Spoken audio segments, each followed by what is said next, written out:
దాదాపు 4 ఏళ్ల అంకిత భావం తర్వాత వెండి తెరకు 2 ఏళ్ల విరామం తీసుకున్నారు. ఇప్పుడు పవన్ కళ్యాణ్ మరోసారి ప్రేక్షకుల ముందుకు రాబోతున్నారు. అతను రాబోయే చిత్రం హరిహర వీరమల్లు భారీ అంచనాలతో జూలై 24న థియేటర్స్ లో సందడి చేయనుంది. పవన్ కళ్యాణ్ కథానాయకుడిగా నటిస్తున్న ఈ చిత్రాన్ని ఏఎం రత్నం భారీ బడ్జెట్ తో నిర్మించారు. అదనంగా నిధి అగర్వాల్ హీరోయిన్ గా ఎంపికైంది. ఇక విడుదలకు ముందే పలుమార్లు వాయిదాలు పడుతూ వచ్చిన ఈ మూవీ ఇప్పుడు దురదృష్టకరమనే చెప్పొచ్చు. ప్రధాన విషయానికొస్తే హిందూ సాంప్రదాయం ప్రకారం భారతీయ సంస్కృతిలో తిథులకి ప్రత్యేక ప్రాముఖ్యత ఉంటుంది. ఏదైనా కొత్త వెంచర్ ను ప్రారంభించేటప్పుడు ప్రజలు తరచుగా ప్రారంభించడానికి పవిత్రమైన తిథిని ఎంచుకుంటుంటారు. ముఖ్యంగా అమావాస్య రోజుల్లో సాధారణంగా శుభకార్యాలు, ప్రయాణాలు లేదా ఏదైనా పెద్ద పనికి దూరంగా ఉంటుంటారు. అమావాస్య రోజున విడుదల కాబోతున్న పవన్ కళ్యాణ్ చాలా కాలంగా ఎదురుచూస్తున్న చిత్రం హరిహర వీరమల్లు విషయంలో ఈ నమ్మకమే వర్తిస్తుంది. దాదాపు 4 సంవత్సరాలుగా నిర్మాణంలో ఉన్న ఈ చిత్రం అనేక అడ్డంకులను ఎదుర్కొని ఎట్టకేలకు విడుదలకు సిద్ధంగా ఉన్నందున ఈ నిర్ణయం చర్చలకు దారితీసింది.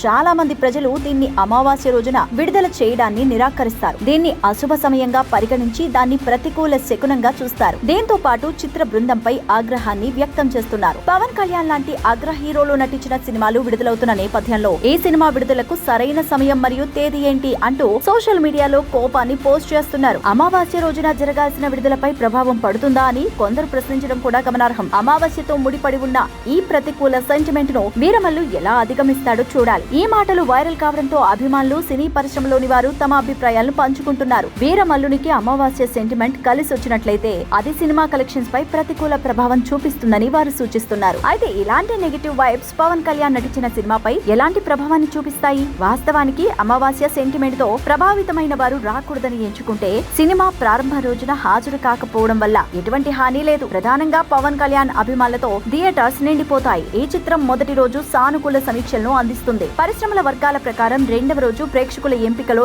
ఎవరూ జోక్యం చేసుకోకూడదని సూచిస్తుంది. ఈ అమావాస్య సెంటిమెంట్ సినిమా విజయాన్ని ప్రభావితం చేస్తుందో లేదో తెలుసుకోవాలంటే జూలై 24 వరకు వెయిట్ చేయాల్సిందే.